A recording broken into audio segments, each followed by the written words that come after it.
welcome back. So, let us continue the discussion on our turbulent combustion topics.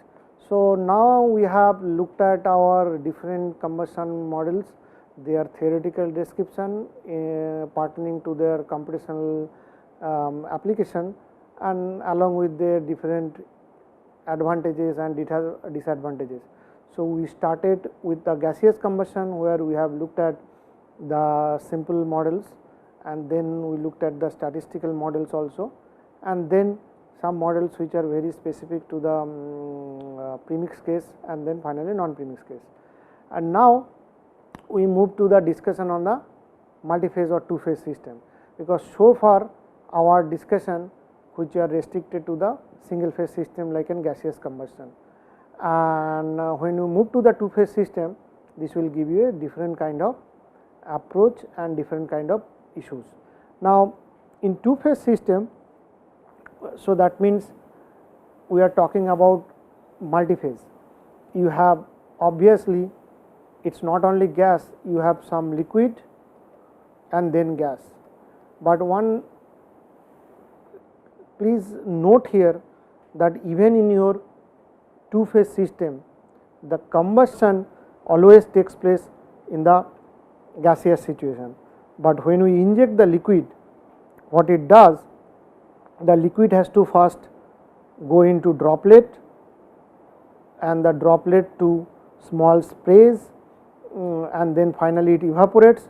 So, finally the reaction takes place in gaseous phase. So, that means there is a process or there is a time which is required to go through these different stages of the liquid. So, it is not like that unless it is supercritical condition, where actually liquid can just like your solid combustion, where your solid actually react to oxidizer quickly, because due to pyrolysis process solid immediately goes to gaseous state. But in a regular situation, the liquid first needs to be evaporated to gaseous state or needs to move to the gaseous state, then the combustion takes place. Now, before going this is an BP statistical review of 2018, you can see the energy consumption situation across the world, what is the right now, and the database is collected from 1965 to 2017, and the green one, this is where actually you use the crude oil, that means the all this oil burning and all these things from there, that is the level of. Then this is natural gas, this is coal, a small portion is nuclear, there is a small strip of solar, this is hydro, then wind, geothermal, so that is becoming smaller and smaller like that. But interestingly, you can see the energy consumption which has gone up from this level to this, and now even today this is going in an increasing order. That is why we have to keep on thinking how one can actually come up with the different sources to compensate or to fulfill the demand of the energy of the whole world. Now, the thing is that if you use natural resources, they are also getting exhausted. So, we have to come up with some alternative resources, and that is why we got biomass, wind, hydro, these are becoming quite popular, but the conversion rate or the energy production rate is not that high, which can provide really sustainable and meet the demand of that thing. So, this is an 2018 review. Now, what is the situation of the current state of the art of the research in the liquid fuel? So, people may work on the injection. So, there where you look at the injection geometry, like how you inject and through which you inject, that means injector geometry, their dimensions. Then people are looking at the breakup, that means when you are injecting the liquid fuel, it has to break up into small droplets or these things and that is an important phenomena. The reason is that without breaking down into smaller droplet and becoming small spray which will evaporate, reaction won't take place, and rather what would happen, you end up having a large size of droplet and then that can react suddenly. Then obviously the associated phenomena which is of quite interest is the droplet size and their correlation, distribution. So, and then the fuel atomization. These are all coming under the injection. Now the second part which is another interesting is the spray processes. That means which will talk about spray statistics, where like size, velocity, temperature distribution like this, profiles of the averages and their RMS, spreading angle, breakup, collision, agglomerations, all these are kind of. So you see the immediate change when you move from single phase, that like gaseous combustion, to the two phase liquid combustion. You start getting this kind of things which are not present in your gaseous case. There, I mean itself the gaseous combustion is complicated and there are so many issues, and we still kind of research is going on to come up with the best possible model for different regime and different mode of combustion. But still now as soon as you go to liquid case, it imposes or it brings in different set of problem, and these are the new things like injection related issues, spray process, like spray characteristics related issues. This one has to understand and handle it properly. Then if you come down to a single droplet, so you look at the transient effect, ignition, their evaporation, combustion. So in turn your spray actually contains so many small droplets, and that's why we can look at in details the single droplet situation. Now pollutants in sprays, that is another issue which will an obvious problem in the spray calculations, where unburned hydrocarbon, NOx and all these things would form. Now if you look at a single droplet combustion, so this is burning at an oxidizing atmosphere. So here this is the droplet and this is the flame around that droplet. You have the droplet surface, this is the R coordinate system, this is RS, that is droplet surface, this is the flame radius.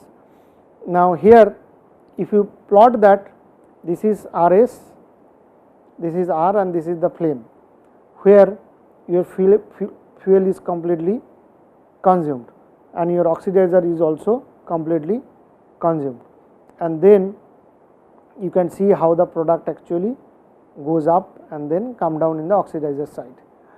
Now similarly you can see the temperature here, how, and this is ambient. Now this particular branch between this RS to RF, this is an inner region, that means this is between the flame and the droplet, and this flame interface you can think about the liquid vapor interface, and the RF, or rather the RS one can think about, this is the interface, RF is the flame seat. So that means where completely it is gaseous in state. So there are, now you can see that fuel is evaporated from the, so that means the evaporation takes from this surface, liquid surface, and fuel vapor reaches to the flame front, and oxygen rather from the surroundings it moves towards the flame front. So that is how the thing actually takes place. This is, you have the liquid there, from liquid this moves this side and the oxidizer moves this side, and that is why you get a flame front on that side. Now this is a kind of, one can think about around the droplet what kind of or type of flame we can see. Now here you can see when there is a droplet burns, either you can have a spherical kind of drop flame shape, this is spherical, and this is non-spherical kind of shape. Now non-spherical flames are generally caused by the convection effect due to the relative motion between droplet and surrounding gas phase. So, that means whatever there is a transfer or heat transfer takes place between that, this happens, but when the droplet is very small and the surrounding gases can entrain easily, the relative velocity between droplet and the gas phase becomes small, and then the diffusion flame surrounding the droplet becomes nearly spherical. So, in this case there is no such change in the relative velocity. So, I mean, though they look simple, one case spherical case and another case is the non-spherical flame, but there is a reason associated with it. So, this case the convection effects due to relative motion between the droplet and the gas surrounding gas phase is different, that is why it happens. Now, here you can see the mechanism controlling the droplet combustion. So, one of the important thing is that here you can see this kind of things happen in your methanol, octane, dodecane, then ATF and all this diesel engine. So, this is all liquid fuels which are actually burned in realistic situation. Now, what happens is that, so this is where the heat transfer effect essentially. Now, then when the from the surrounding the heat is transferred to the these things. So, the point one can think about the parameters that controls the rate at which droplet evaporates and burns. That means, this is the liquid droplet, it has to actually evaporate and burn, and this evaporation will only take place if the heat gets transferred to this droplet from the surroundings, and when that happens it will evaporate like this and then it will go for burning. Now, the rate at which the droplet evaporates and burns is generally considered to be determined by the rate of heat transfer from the flame front to the fuel surface. That means, if outside there is a flame front, then the flame front has a high temperature. So, amount of heat transfer goes towards the fuel or the liquid fuel, that will allow to calculate the evaporation rate and finally the burning. So, one is the heat transfer, then there will be heat plus evaporation, then the heat transfer, evaporation plus then ignition, and finally the reaction. So, the key quantity here is the heat transfer from the surrounding gas to the droplet. Actually, it determines the evaporation rate, fuel and oxidizer mix, and from a stoichiometric isocontour around the droplet, the mixture ignites in the vicinity of it. Now, here you can look at the sort of transient behavior of the droplet, how it varies. One can look at this either book of Kuo or Tans. So, this picture are taken from, adapted from these books only. So, you can see the change of the temperature from one state to another state. Now, this is again an evaporation of a liquid fuel droplet in the quiescent environment. So, that means the outside environment is calm, and then how that happens.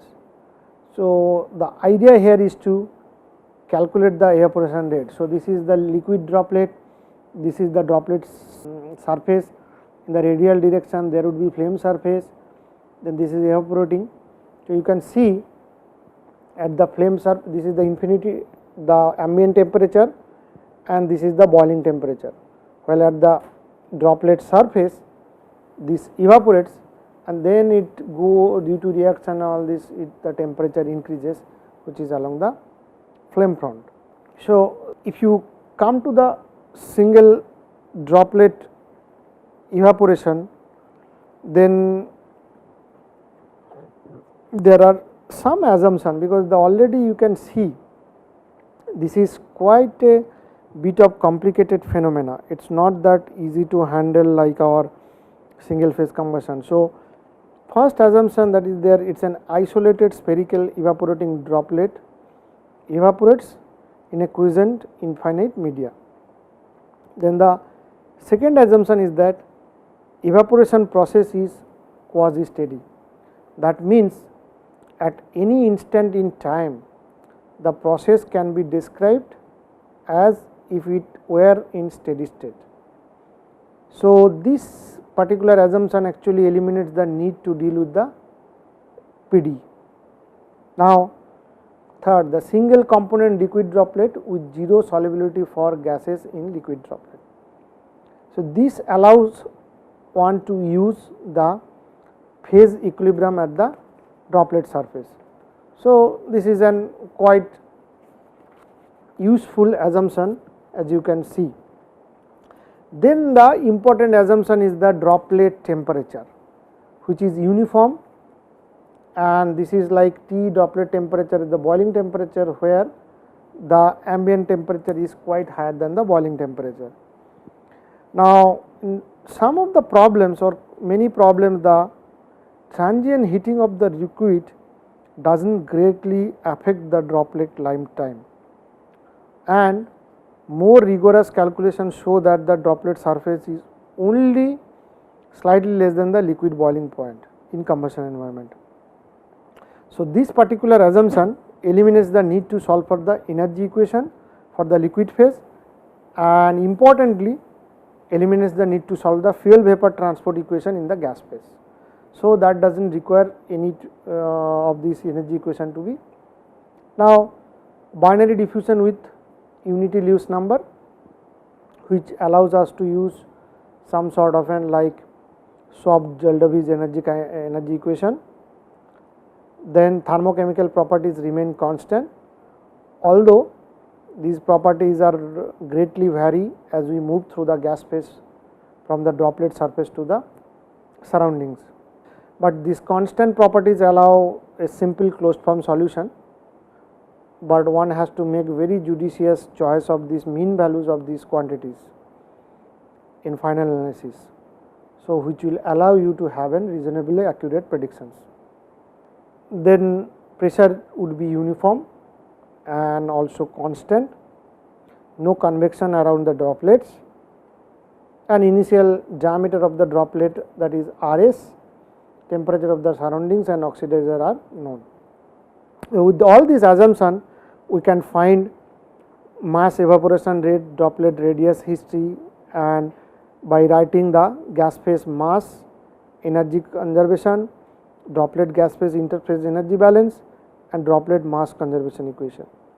So, if we write those things, then top of that the gas phase energy equation gives us the temperature distribution within the gas phase, which in turn allow us to evaluate the conduction heat transfer to the droplet at the into the droplet at that surface. So, this is very much very necessary to evaluate the surface energy balance that yields the evaporation rate. So, once evaporation rate is known, we can easily find the droplet size as a function of time. Now, we write down the mass conservation equation. So, this is d, this is we are writing in r coordinate system. So, d rho u r dr 0, which means rho u r square is constant. Now, mass flow rate, if it is independent of radius, then mass flow rate of the fuel and the droplet size would be constant. Now, this is a energy conservation equation, which is a Swab-Jaldavi's kind of form. We can write 1 by r square ddr of r square rho u r Cp dt plus rho d Cp dt dr, and change in the enthalpy, the action term. So, that is how you write the energy equation. Now, the Gurney equation becomes, then this is the set of Gurney equations, ddr of r square dt by dr equals to m dot Cpg 4 pi k dt by dr. This is, so one can write ddr of r square dt by dr equals to z m dot dt by dr, where z is defined like this. So, that is an parameter or term which you can define and rewrite the temperature equation. And then to get the solution for this, you need two boundary condition. When R is at Rs, it would be the boiling temperature. When R goes to infinity, it should be the infinity temperature. So, using these two boundary condition, you can find out the solution. So, the first integration will get us R dt by dr equals to Z m dot T C1, and the second integration gives us the 1 by Z m dot ln Z m dot C1 the C2. So, from the previous equation we get this, then from here we get this. Now, the first boundary condition if we apply, when T R tends to infinity, it would be T infinity. So, if we put this, C2 becomes, so you can use this one here and get C2. And once we put the second boundary condition at the droplet surface, it will be boiling, that C1 becomes like this. Now, you substitute the C1, we get C2 equals to, so here you put the from C2 using the value of C1, we get 1 by Z m dot ln Z m dot T infinity minus T boiling 1 by exponential of that.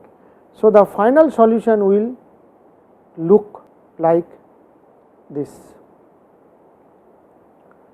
So, which will look like T infinity minus T boiling, that is an expression which you can, and this is an simple, we started with an temperature equation and through integration you can obtain that. Now, that is the final solution.